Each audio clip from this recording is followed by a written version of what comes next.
இயேசுவின் அன்பார்ந்த சீடர்களே, இன்று நாம் புனிதர் தேவசகாயம் அவர்களை பற்றி சிந்திக்க போகிறோம். அவர் இந்திய கத்தோலிக்க புனிதர் ஆவார். இவர் கன்னியாகுமரியில் இந்து குடும்பத்தை சார்ந்தவர்.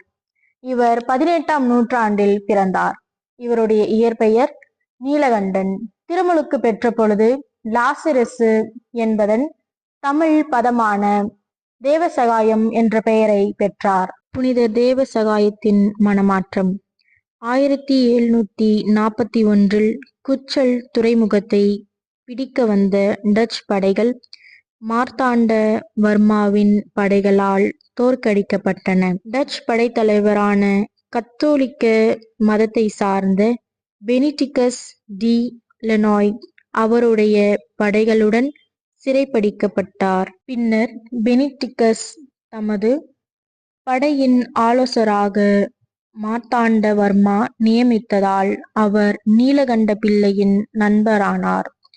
ஒரு நாள் நீலகண்ட பிள்ளை மிகுந்த கவலையில் இருந்ததை கண்ட பெனிடிகஸ் அதற்கான காரணத்தை கேட்டார். அதற்கு நீலகண்டன் தமது குடும்பத்துக்கு சொந்தமான கால்நடைகள் இறந்து போவதும் பயிர்கள் நாசமடைவதும் தொடர்கதையாகிய பொருளாதார இழப்பை சந்தித்து வருவதாக தெரிவித்தார். அப்போது திருவிவிலியத்தில் உள்ள யோபுவின் கதையை பெனிடிகஸ் சொல்லி நீலகண்டனுக்கு கிறிஸ்தவ சமயத்தை அறிமுகம் செய்து வைத்தார். தொடர்ந்து இயேசு கிறிஸ்துவை பற்றி அவரிடம் கேட்டு தெரிந்து கொண்ட நீலகண்டன் நாளிடையில் திருமுழுக்கு பெற்று கிறிஸ்துவத்தில் விருப்பம் கொண்டார். திருநெல்வேலி மாவட்டத்தின் வடக்கன்குளம் கத்தோலிக்க தேவாலயத்தின் பங்குத்தந்தையாக பணிபுரிந்த ஜோவானி பத்திஸ்தா புத்தாரி நீலகண்டன் பிள்ளைக்கு திருமுழுக்கு வழங்கி லாசரஸ் என்பதற்கு நிகரான தேவசகாயம் என்னும் பெயரை சூட்டினார். கத்தோலிக்க மதத்திற்கு மாறியதும் தேவசகாயம் பிள்ளை பலரிடம் இயேசு கிறிஸ்துவை பற்றி போதித்தார். பலரை கிறிஸ்துவ மதத்திற்கு மனம் மாற்றினார். இவரது மனைவி நாயகர் சமுதாயத்தை சார்ந்த பார்கவி அம்மாள் ஆவார். அவரும் ஞானப்பூ என்னும் பெயருடன் திருமுழுக்கு பெற்று கத்தோலிக்க கிறிஸ்தவர் ஆனார்.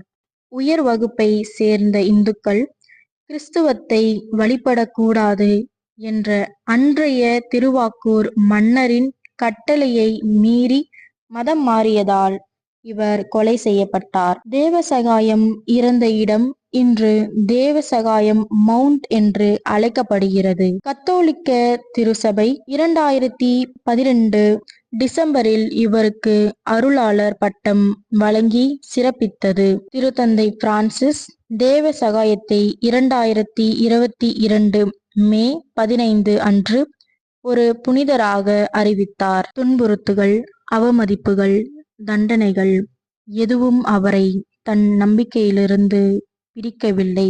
அவர் இறுதி வரை விசுவாசத்தில் நிலைத்திருந்தார்.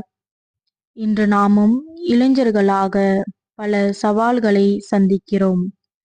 நண்பர்களின் அழுத்தம், சமுதாயத்தின் எதிர்பார்ப்பு, உலக ஆசைகள் இவை எல்லாம் நம்மை மாற முயல்கின்றன.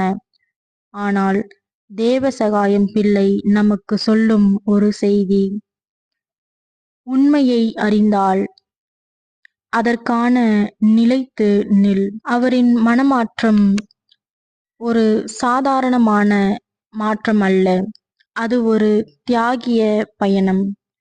அவர் வாழ்க்கை நமக்கு துணிச்சல், விசுவாசம், உறுதி ஆகியவற்றின் வாழ்ந்த சாட்சி.